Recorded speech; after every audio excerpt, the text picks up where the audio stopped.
ಒಂದು ಪಟ್ಟಣದಲ್ಲಿ ಭಾರಿ ಶ್ರೀಮಂತ ಇದ್ದ. ಅವನು ದೊಡ್ಡ ವ್ಯಾಪಾರ, ಪ್ರಪಂಚದಲ್ಲೆಲ್ಲ ವ್ಯಾಪಾರ ಹರಡಿತ್ತು. ಅವನು ಮುಟ್ಟಿದ್ದೆಲ್ಲ ಬಂಗಾರ ಆಗ್ತಾಯಿತ್ತು. ಪ್ರಾರಂಭ ಮಾಡಿದ ಸಣ್ಣ ವ್ಯಾಪಾರ ಕೆಲವೇ ವರ್ಷದಲ್ಲಿ ದೊಡ್ಡದಾಗ್ಬಿಡೋದು, ಕೋಟಿ ಕೋಟಿ ಕೋಟಿ ಹಣ ತಂದು ಕೊಡ್ತಾಯಿತ್ತು. ಈ ಮಿತಿ ಇಲ್ಲದೆ ಬರ್ತದಲ್ಲ ಹಣ, ಅದಕ್ಕೇನಾದ್ರು ವ್ಯವಸ್ಥೆ ಮಾಡಬೇಕಲ್ಲ. ಅದಕ್ಕಾಗಿ ಶ್ರೀಮಂತ ಏನು ಮಾಡಿದ, ತನ್ನ ಪಟ್ಟಣದೊಳಗೆ ಒಂದು ಅರಮನೆ ಅಂತ ಮನೆ ಕಟ್ಟಿಸ್ದ. ಬಹುಶಃ ಅಷ್ಟು ವಿಶಾಲವಾದಂಥ ಸುಂದರವಾದ ಮನೆ ಆ ಇಡೀ ಊರಲ್ಲೇ ಇರಲಿಲ್ಲ. 50 ಜನ ಆರಾಮಾಗಿರುವಷ್ಟು ದೊಡ್ಡ ಮನೆ. ಅದರಲ್ಲಿರುವ ಆ ಪೀಠೋಪಕರಣಗಳೆಲ್ಲ ಬೇರೆ ಬೇರೆ ದೇಶಗಳನ್ನು ತರಿಸಿದ್ದ.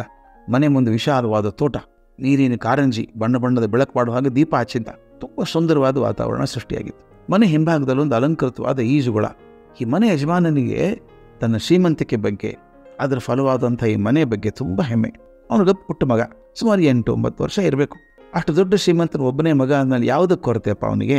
ಆದರೂ ತಂದೆ ಒಮ್ಮೆ ಅನಿಸ್ತು, ನನ್ನ ಮಗನಿಗೆ ಬಡತನ ಅಂದರೆ ಏನು ಅನ್ನೋದು ತೋರಿಸ್ಬೇಕು. ತಾನು ಬಡತನದಲ್ಲಿ ಪರಿಶ್ರಮದಿಂದ ಬಂದವನು, ಕಷ್ಟಪಟ್ಟ ಮೇಲೆ ಬಂದವನು. ಮಗನಿಗೆ ಬಡತನದ ಪರಿಚಯ ಒಮ್ಮೆ ಆದರೆ ತನ್ನ ಶ್ರೀಮಂತಿಕೆಯ ಶಕ್ತಿ ಅರಿವಾದೀತು. ತನ್ನ ತಂದೆ ಎಂಥ ಶ್ರೀಮಂತ, ಎಷ್ಟು ಬಲಶಾಲಿ ಅನ್ನೋ ತಿಳಿತದೆ ಅಂತ ವಿಚಾರ ಮಾಡಿದ. ತಾನು ಎಷ್ಟು ದೊಡ್ಡವನು ಅಂತ ತೋರಿಸೋದಕ್ಕೆ ಬಡತನ ತೋರಿಸ್ಬೇಕು ಅಂತ ತೀರ್ಮಾನ ಮಾಡಿ ಆ ಮಗನ ಕರ್ಕೊಂಡು ದೂರದ ಕಾಡು ಪ್ರದೇಶಕ್ಕೆ ಹೋದ. ಅಲ್ಲಿ ಕೆಲವರು ಕಾಡು ಜನಾಂಗದವರು ವಾಸ ಆಗಿತ್ತು. ಈ ಶ್ರೀಮಂತನ ಬಳಿ ಕೆಲಸ ಮಾಡುವವನೊಬ್ಬ ಈ ಕಾಡು ಜನಾಂಗದ ಹಿರಿಯನನ್ನು ಪರಿಚಯದಿದ್ದವನು.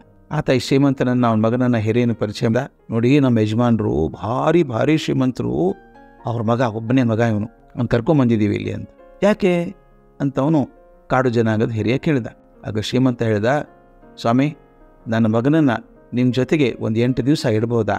ಅವನಿಗೆ ಪ್ರಪಂಚ ಹೇಗಿದೆ ಅನ್ನೋದು ಅರಿವಾಗಲಿ ಅಂತ ಉದ್ದೇಶ. ಆದರೆ ಒಂದು ನಿಮ್ಮಲ್ಲಿ ವಿನಂತಿ ಏನು ಅಂದರೆ, ಅವನನ್ನು ಅತಿಥಿ ಅಂತ ಹೇಳದೆ, ಅವ್ನು ವಿಶೇಷ ಯಾವುದೂ ಅನುಕೂಲತೆಗಳನ್ನ ಮಾಡಿಕೊಡದೆ ನಿಮ್ಮದೇ ಹುಡುಗನ ಥರ ಇಟ್ಕೊಳ್ಳಿ. ಅವ್ನು ಯಾವ ವಿಶೇಷ ವ್ಯವಸ್ಥೆ ಮಾಡೋದು ಬೇಡ. ಆಯಿತು ಅಂದರು. ವಿಶೇಷ ವ್ಯವಸ್ಥೆ ಮಾಡೋಕೆ ಅವ್ರ ಕಡೆ ಇರಲೂ ಇಲ್ಲ ಏನು.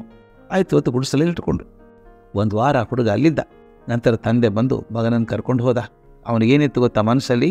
ಹುಡುಗ ಅಂತಾನೆ, ಅಪ್ಪ 8 ದಿವಸ ಸಾಕಾಗೋಗಿತ್ತು ನನಗೆ, ಅಯ್ಯೋ ಅವ್ರ ಮನೇಲಿ ಅದಿಲ್ಲ ಇದಿಲ್ಲ ಅದಿಲ್ಲ, ನನ್ನ ಮನೆಗೆ ಹೋಗೋಣ ನಡಿ ಬೇಗ ಅಂತಾನೆ ಅಂದ್ಕೊಂಡಿದ್ದಪ್ಪ. ಮಗು 8 ದಿವಸ ಹೇಗಿತ್ತಪ್ಪ ನೀನು ವಸ್ತಿಯಲ್ಲಿ, ಅವ್ರ ಮನೇಲಿ ಹೇಗೆ ಅನ್ನಿಸ್ತು ಅಂತ ಕೇಳ್ದ. ಆ ಹುಡುಗ ಹೇಳಿದ ಮಾತು ಇವನಿಗೆ ಅಪ್ಪನಿಗೆ ಬೆರಳು ತಂದುಬಿಡ್ತು. ಅಪ್ಪ, ನನಗದೊಂದು ಮರೆಯಲಾರದಂಥ ಅನುಭವ. 1 ವಾರ ನಾನು ಇದ್ನಲ್ಲ ಅಲ್ಲಿ, ಆಗ ನನಗೆ ಅರ್ಥ ಆಯಿತು ನಾವು ಎಷ್ಟು ಬಡವರು ಅಂತ. ನಾವು ಬಡವರ ಆಶ್ಚರ್ಯದಿಂದ ಕೇಳ್ದ ಅಪ್ಪ. ಹೌದಪ್ಪ, ನಮ್ಮ ಮನೆ ಸುತ್ತಲೂ ಒಂದು ಕಂಪೌಂಡ್ ಇದೆ, ಆದರೆ ಅವ್ರ ಮನೆಗೆ ಕಂಪೌಂಡೇ ಇಲ್ಲ, ಎಲ್ಲ ಜಾಗ ಅವ್ರದೇ. ನಮ್ಮ ಮನೆಯಲ್ಲಿ ಕಾರಂಜಿ ನೀರಿದೆಯಲ್ಲ, ಮನೆ ಮುಂದಿನ ಕಂಪೌಂಡ್ ಗೋಡೆವರೆಗೂ ಹೋಗುತ್ತೆ, ಆದರೆ ಅವ್ರ ಮನೆ ಮುಂದೆ ಹರಿತಲ್ಲ ನೀರಿನ ಝರಿ, ಅದು ಕೊನೆಯೇ ಇಲ್ಲ, ಸದಾ ಸ್ವಚ್ಛ ಶುದ್ಧ ನೀರು ಹರಿತದೆ. ನಮ್ಮ ಮನೇಲಿ 4 ನಾಯಿ ಇದ್ದಾವೆ. ಅವ್ರ ಮನೆ ಸುತ್ತ ಎಷ್ಟೊಂದು ನಾಯಿಗಳು ಗೊತ್ತಾ? ಬರೀ ನಾಯಿ ಅಲ್ಲಪ್ಪ, ನವಿಲುಗಳು, ಜಿಂಕೆಗಳು ಆರಾಮಾಗಿ ಉಳ್ಕೊಂಡಿದ್ದಾವೆ.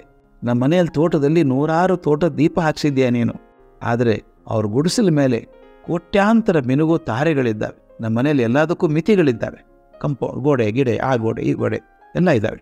ಅಲ್ಲಿ ಅವ್ರು ಯಾವ ಮಿತಿನೂ ಇಲ್ಲ, ಅವ್ರು ಎಲ್ಲಿ ಬೇಕಾದಲ್ಲಿ ಹೋಗಿರ್ಬಲ್ರು.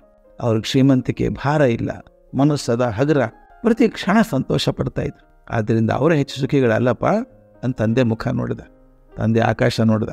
ಮಗನಿಗೆ ಬಡತನ ತೋರ್ಸೋಕೆ ಹೋದರೆ ಮಗ ತಮ್ಮಲ್ಲೇ ಬಡತನ ಗುರುತಿಸ್ಕೊಂಡಿದ್ದ.